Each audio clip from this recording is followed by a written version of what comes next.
Hello.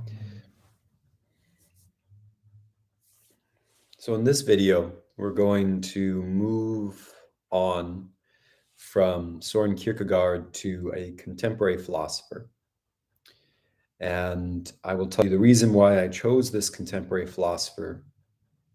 And we'll go into 3 paragraphs of his author's preface to the 4th edition of its reprinting. This is a significant book that I'm about to raise. According to the back cover of the book, and in my opinion so far, I'm about this far into it, but it's as they say, right up my alley. I am an Orthodox Christian, and I attend a Greek Orthodox church where I live. And in walking the faith, I have skedaddled my, what is that thing? Let's see if I can fix it real quick. Hold on. There we go. I have skedaddled my mind to the philosophical roots of Aristotle, and by extension, what I take to be the Byzantine, the Cappadocian, the patristic core or soil of philosophy before and in the wake of the Great Schism. Now, I know that sounds pretentious and like a lot, but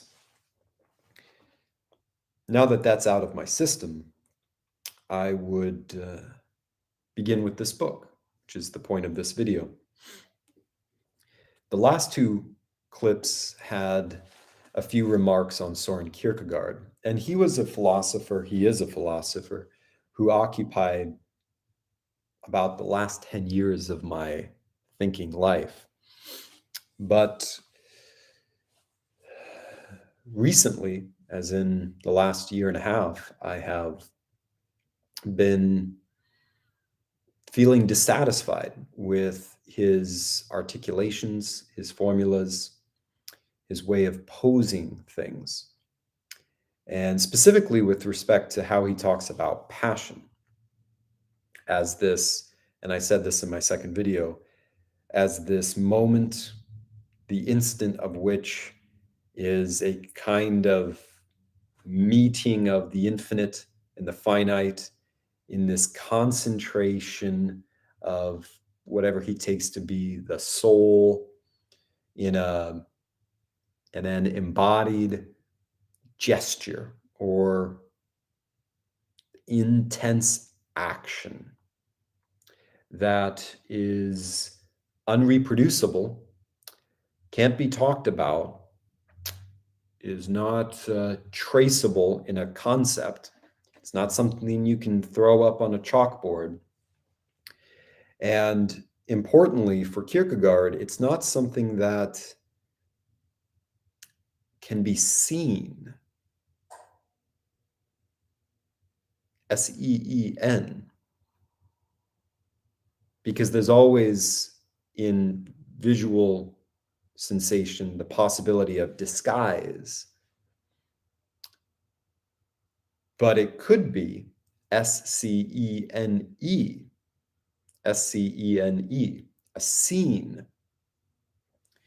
And I think that's what Kierkegaard hung his hat on for his many books in his oeuvre. That is to say that you could, and he talks about this in his journals, imaginatively construct a story where the character embodies a principle of existence. But the moment we see that, S-E-E, we have to understand that we are looking at an scene.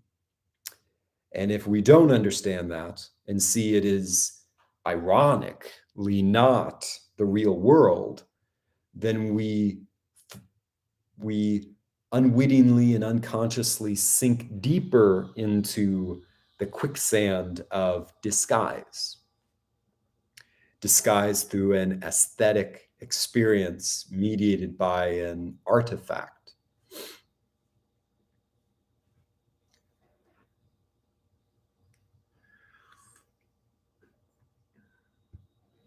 A simple generic example would be someone who, spending time in an art museum, wants to spend more time in the art museum than in the wilderness outside the art museum.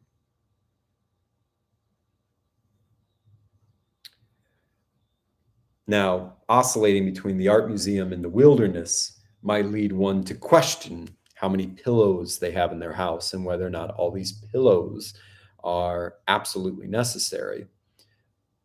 But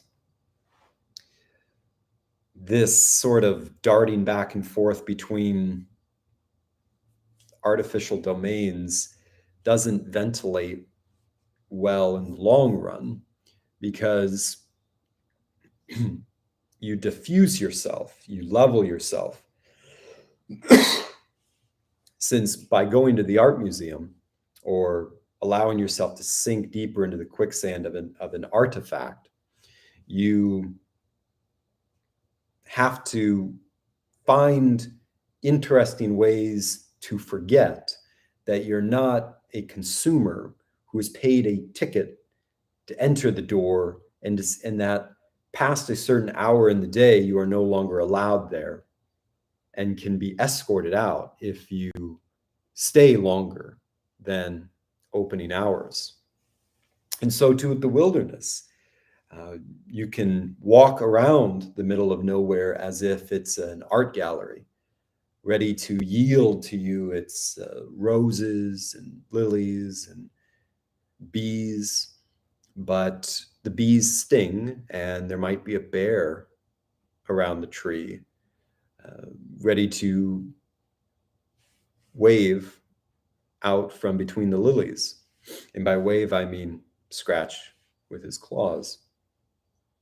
So the teeth of nature and the capitalism of art museums are clever ways, or maybe not so clever ways, but reinforce the reality that we may wish to suppress through our artifacts. That's enough of what Kierkegaard said. This is already going a little bit longer than I expected. Now to Christos Yannaras. We have to move through these 3 paragraphs. Why am I choosing this author? Well, I said earlier, he's talking about the Greek fathers, the patristic writers, Christians, and I mean even this beyond ethnic Greek or philosophic Greek, Christians before 1300 AD, the early days. And this is a contemporary philosopher, by the way. Wonderful, wonderful book. I'm reading the English translation. I do not know Greek. But here is the description of the book in the back. Person and Eros is probably one of the most important theological works to be published in Greece in the 20th century. It addresses the question of how we encounter the ultimate reality we call God. Notice the verb in the second sentence. It addresses the question. There's another word that begins with the letter A that's not here as a verb. It doesn't say it answers the question. It says it addresses the question. In the second video, I talked about how there is a diameter in the good game of philosophy whereby we're striving to speak beside the point, not name the point, as if we could so easily, if at all. And some achieve this qualified, relevant, hospitable, interesting distance. Now, the way to know whether or not you're playing that game or you're participating in that strategy or doing the thing is to ask yourself, what sort of verbs am I relying on? Am I relying on it answers, or am I relying on some cognate of it addresses, it approaches, it seeks?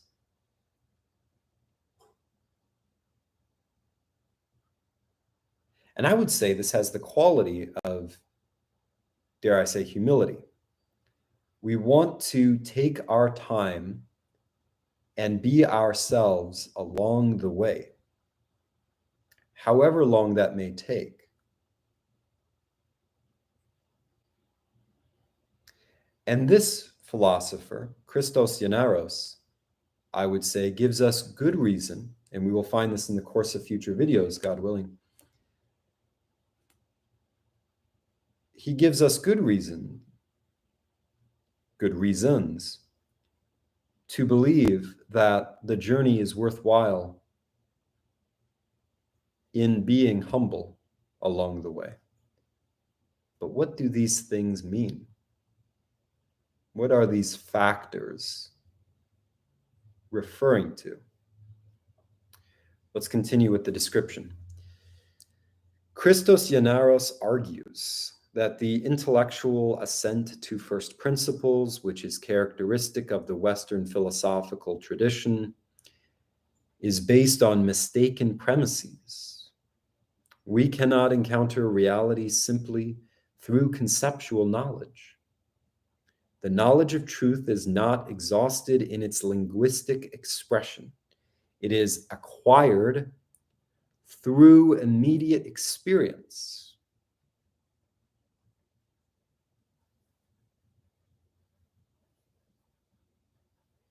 Now that sounds like a straight to the point, immediate experience. Well, just like in the last video, where Kierkegaard had the word passion, but unconventionally coupled it with the moment of passion, and even thirdly, indirectly, coupled those two things with this instant of the moment of passion. So too here, when we look closely, when we attend to the text, it says it is acquired through immediate experience. So we have experience, we have immediate, and then we have this through the immediate, and we have acquired through. And it is acquired through. What is it referring back to? The knowledge of truth. So the knowledge of truth, Yannaras claims, is acquired through immediate experience. He does not say the knowledge of truth is immediate experience. That would be to bullseye the point. He says the knowledge of truth is acquired through immediate experience. Now, of all those words, the knowledge, truth, acquired through immediate experience, which one has the highest question mark curve? I would argue, I would think, through has the highest question mark curve. For it is the most ambiguous. In what manner through? How wide through? How narrow? These are questions we can ask beside the point.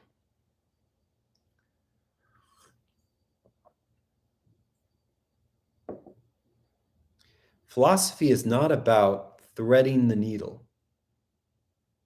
It is about seeing what is there, taking your time, being calm while you draw the implications.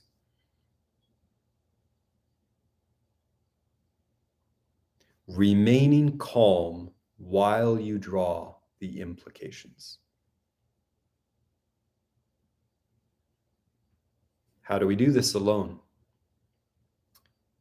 I would say I don't think we can. I think we have to come to God. Let's continue. We cannot encounter, okay, I said that. Yannaras thus leads us by way of the problem of knowledge to a theological vision of union with the supreme mode of loving, self-transcending, and self-offering being. There's a lot on that couch. Let's move on. Norman Russell's lucid translation makes this vision accessible for the first time to English-speaking readers, such as Matt Allison. Already 16 minutes in, and I haven't reached the preface by the author to the 4th reprinting of his book. I guess I'll have to do that in the next video. I will. Yeah, because this is already 17 minutes. Well, thank you for your time. We will dive deep into this. If you have any, we will dive deep into this for a while. Have a good day.